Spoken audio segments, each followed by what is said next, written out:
Good morning, Central Texas. Welcome to Kiss Community Connections at My Kiss 103.1. You know what? I'm loving the weather. It's nice and cool and brisk, and I can enjoy it, and I like it. So, you know, it's all mine. And we're going to have a nice talk this morning. Yes, I'm the guest and the host. So, you know, it's time for me to, we're going to have a little lovely conversation. You know, lately we've been listening to the topic of sexual harassment. It's like going rampant. And we are wondering, and well, not we, but you have a lot of people wondering why now and why all this coming up. Well, I'll hate to say it, but it goes when Bill Cosby, when they charged him with that, and it came out, you had women coming out. Normally, when one woman comes out or one person comes out against something and says something happened to them, then you have everybody else feel comfortable and come out too. So after the Bill Cosby, then lately and for the past couple of weeks, even a month, we've been hearing all these other people who we quote unquote say are on television, radio, whatever. Some of our elected officials, being caught with harassing women, and it's nothing new. It's something old, but like I said, women are said, I'll say taught. Excuse me. A woman, she goes to get a job. The guy says, if you sleep with me tonight, I'll guarantee you the job. She doesn't want to do it, but, she goes back. She talks to some of her friends, and they'll say, girl, it ain't nothing. Just do it. It's meaningless. Just get the job. Do what you got to do to get the job. You know what? So through talking to her friends, is going to misguide her and say, go ahead and do it. It'll get you the job. You'll be all right. She does it. She gets the job. But you know what? She just said yes to everything she should have said no to. Because it doesn't stop. Because the first time you do it, you have to do it again because you want to raise. You have to do it again because you're going to be asked to do something you don't want to do. So you're going to keep having to do this. So doing it one time opens the door for more. Not to say it's right. I'm not saying it's right. It is totally wrong. But that's the beginning of when it happens. When, you women will do that to get the job, do that to get a position. And the men at that point, he thinks that it's all gravy now. I can do whatever I want to do. And they get in the comfort zone of, you can't say nothing because if you do, I'll make sure you lose your job. And then it becomes almost a norm. You'll find actresses who said that they were on the casting couch. Well, we know what the casting couch actually is. We know what it is. Well, some did it to get to where they are. They're ashamed of it, but they did it to get to where they are. So sex has been used for too forever. It's always been used for as a tool. And it's not always only bad, like when you're in a relationship with someone, you agree upon it, it's fine. But, it's always been used as a tool. And men have always had that leverage. And they had the leverage because someone started it, so it became the norm. So why are we hearing about it now? Yes, because some women start stepping up. Why are they talking about it? Because it happened all these years ago. Because sometimes some women, when it happens, it stays with them. Because they never talk to anybody about it who said do anything about it.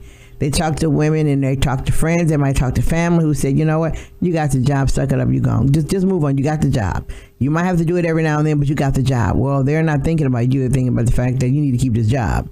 And, be glad you have it because you're in a good position in what you are. You're in a good position, but also the way you got there, I'll say I'm not going to say it's illegal, but the way you got there, you had to give up some of yourself. In fact, you had to give up a lot of yourself to get to that position. And actually, as it turns out, was it worth it? Whereas we see now, these women coming out, wasn't worth it. And you got in Alabama, this week was an election. And you got to think, once again, here comes the male rule thing. And I'll say the male rule thing and a party rule thing. He was a pedophile. He had women after him, filed charges, spoke up, all this other things. Yet you had a group of people who decided they didn't care what he did. Didn't care how he did it. Didn't care about the women he hurt, the girls he crushed when they were young. Didn't care about any of that as long as he got in office. And they were willing to tell you, even our own president of the United States was telling you, vote for this man. So you got to think, come on, how crazy have we got in this country where we should overlook that because he's a good man. Good man where? Good man how? A lot of people, but I would ask those same people who said vote for him, if he had did this to your daughter, would you still be saying this today? Most likely, no, they wouldn't be. But they were willing to do everything they could to do that. And to talk about this election, once again, I'll say is black women saved the day. because the black women are the ones who came out the strongest to vote against this man, because they understood the dynamics of what was going to happen. So, you know, our African-American men, I don't know where y'all were, I don't know where y'all sleeping or whatever, but, you know, once again, the women stood up and go, no, we're not having this, because if you look at the voting record of how that election was won, you have more women voting than men. And also you got to remember is Alabama discounted African-American vote, Hispanic vote, I don't care, anybody else's vote other than I'll say Caucasian, your vote was discounted, you were going to vote. Because for years, Alabama has been the total Republican as far as that position. Yet this time, African Americans, Hispanics, and everyone else came together and go, no, we're not having this. We're not having this. So you have to remember and think about it. Why was all the focus on Alabama? Because Alabama is a southern state, Bible Belt, and oh my gosh, the plan didn't work. The plan did not work. So we should see as a people, and when someone says my vote don't count, I think in Alabama we just proved it did work. Because the man who should not be in office, who should be locked away somewhere, he didn't get in. He didn't get in. So anybody who says my vote doesn't count, I need you to go back and read the Alabama, the election process. I need to go see how many people vote. I need you to go look at all that and add those numbers up yourself. And then I need you to come back and say, my vote didn't count. Well, I think everybody who says that just got disproved, because if your vote didn't count, he would have won the election. He would have won. Had your vote not counted, he would have won. Because you see the big push for him to do this. So what I'm saying is that now this year, we see who's running for office, I'll say in our Central Texas area. We know who's running. Well, I'll put it this way. We should know who's running because December 11th was the last filing date. So we should see who's running for what. Right now, we need to do what Alabama did. We need to go study these people. We need to find out, are there any of these people pedophiles? We need to know. Any of them steal any money and it's missing and we don't know where it went? We need to know. If any of them, are politicians by day and beat their wife at night, we need to know. We need to know these things, and we need to make good judgmental decisions. When these candidates when you go to candidates forum, ask the question that you don't want to ask. Ask what they're going to do for black folks. What you going to do for us? You know, what you going to do for us? And always the candidate who says, I'm working for you, I'm speaking for you. How you going to speak for me if you don't speak to me? You know, politicians will always say, I understand what you need. Did I ever tell you what I need? You going to say no. Well, then how you know what I need? So the politician who stands up and tells you, I'm your voice, and he didn't speak to you, then he's not your voice. He's his voice. And we need to remember we're in control. So in 2018, and Alabama started in 18, we can actually change the tide of the United States. If anybody paying attention, every seat is up for in 2018, every seat. So, you have, like I said, remember about Alabama, your vote does count. We have term now. We can change the tide of the United States. We can change some of the dynamics of what's going on right now, the craziness. We can change the craziness. We got time to change the crazy. We got time to actually do that if you vote. If you study the candidates like you do on Facebook. Go on Facebook. All the candidates got a Facebook page. Go to their Facebook page. I do. I go because I want to know what you're saying to your friends. I want to say what you're saying on all these. I want to know what you're saying. I really do. And like I said, I need to do some research. Let's go back to money. I need to see was there any money missing in any other position you had? Oops, yes. Where'd they go? Have you been charged with any kind of abuse? Need to know. Why? You can file an open records request with the police department, find out anything you need to know about anybody. But we need to be informed.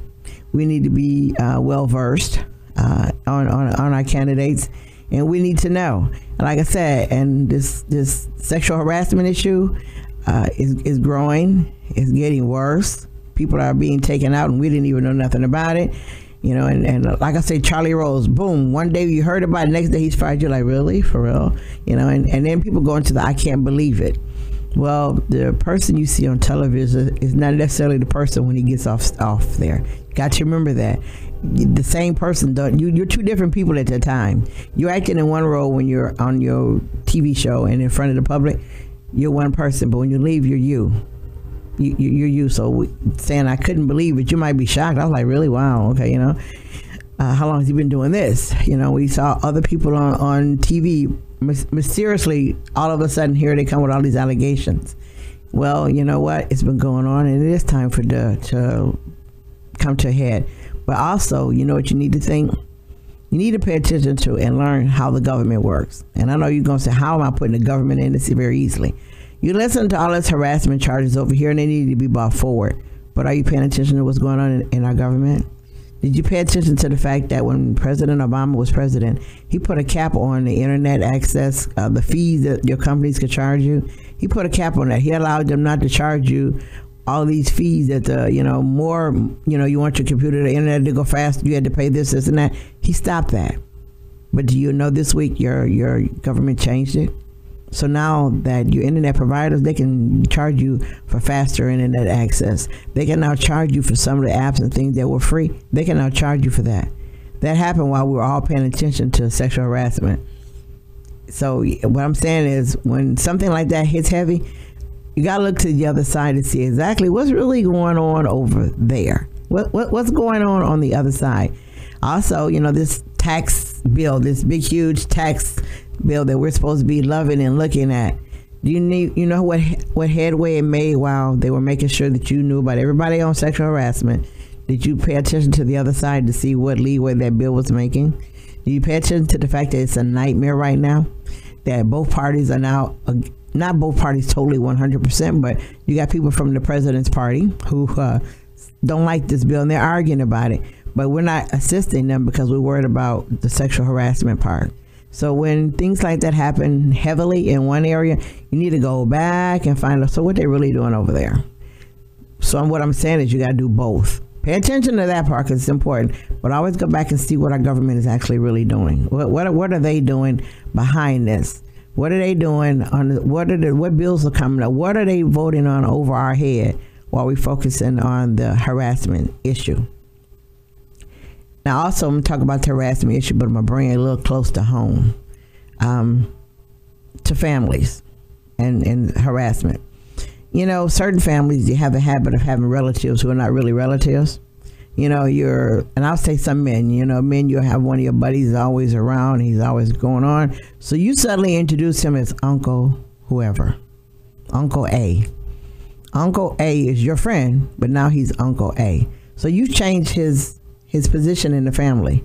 You see, he went from being a friend of dad to now he's my uncle. Okay, he's my uncle. I need to trust my uncle. All right, I need to, he's there to protect me because he's a relative. Well, Uncle A might be dad's best friend, but Uncle A might be freak of the week with children. And you got a child who's trusting Uncle A because you said, as an adult, you said he's your uncle, and he's always over and always around. But Uncle A is freak of the week. So what I'm telling parents is today, don't put people in your family that's not. If it's dad's friend, he's dad's friend. That's it. He's only dad's friend. He's not the uncle. He's not nobody. He's dad's friend, and he need to be only dad's friend. So we need to quit that because kids get a trust factor with that person because you've said that they're uncle, not friend. You said uncle. So they build a trust with that person, and sometimes that person is not who dad thinks they are. Because, everybody is not who you might say. I've been knowing someone for 20 years. I didn't think they would do that. That's because you didn't realize that there's certain parts of people you don't know. So let's stop that because that helps fuse harassment later. And also, I guess families today still say it too. What happens in this house stays in this house. No, he can't say that anymore. Because a lot of times some abuse has been happening in the house, and all because you said what happens in the house stays in the house. It stayed in the house, and guess what? The abuse happened and harassment happened and things happen because you said keep it in the house. So we don't need to teach our children to keep it in the house. They need to tell somebody. They need to talk about it to somebody because some of these things can be stopped. So I guess in a whole nutshell is what I'm saying is yes, and recognize, we'll go back. When abuse happens in the home and the kids talk to you about it, whoever you are as an adult, if a kid talks to you about it, don't say go tell your parents. Because they might have told their parents. They really might have said something to their parents, and the parents said, you know what? That's Uncle so-and-so. He didn't even mean it. He didn't mean it. So now you're going, he didn't really mean it? Okay. All right, he didn't mean it. He's going to do it again, and you're going, he didn't really mean it. So no, when that kids come to talk to you and say, hey, listen, so touched me the wrong way, and you're gonna ask. You need to engage in them, because now they open up a dialogue with you. Engage the dialogue. Where did he touch you? Who is he? What did he do exactly? And then you take action. Do not take action by calling the parents and, hey, you know what, your child just told me A, B. No. Because that's sending the kid back into the situation that they're trying to let you know, I need help getting out of. So help them get out of it. If a kid comes to you, he trusts you. He or she trusts you. So don't send them back to the lion's den to say, oh, you know what, I'm going to call your mother and ask her. No, they didn't ask you to call their mother. They did that on their own. They don't need your help there. They need your help to help them. So let's help them. And let's progress older. When your girlfriend comes to you and say, hey, you know what, so-and-so asked me to do this in order to get that. Don't agree and say, hey, you need to do it. Just ignore it. No. Stop her then. Stop her then. Or him. Stop them at that point in time. Stop them. And don't tell them just to do it and get it over with, because it's not a get it over with. You know, it's not like I gave them the best piece of candy that I like and you tell me to get over. I can get over that. I can get over, giving them, some candy I wanted, or a purse that I can get over those things. But, my body, and you violating someone's body, they can't get over it. And you're telling them to do something that you didn't do. So it's a whole realm of things of harassment that we need to we need to stop it and get out of it, and learn to say no. Learn to say, if he touches you, go tell somebody, and keep telling people until somebody says something. You might tell your girlfriend, she said, deal with it. Well, talk to somebody else. There is somebody in your area of knowledge who would tell you, no, don't do that. You don't do that. This is what you need to do instead. So what I'm saying is, if it happens, say something about it. But don't just let it go and let it play. So I'm going to take a break and come back.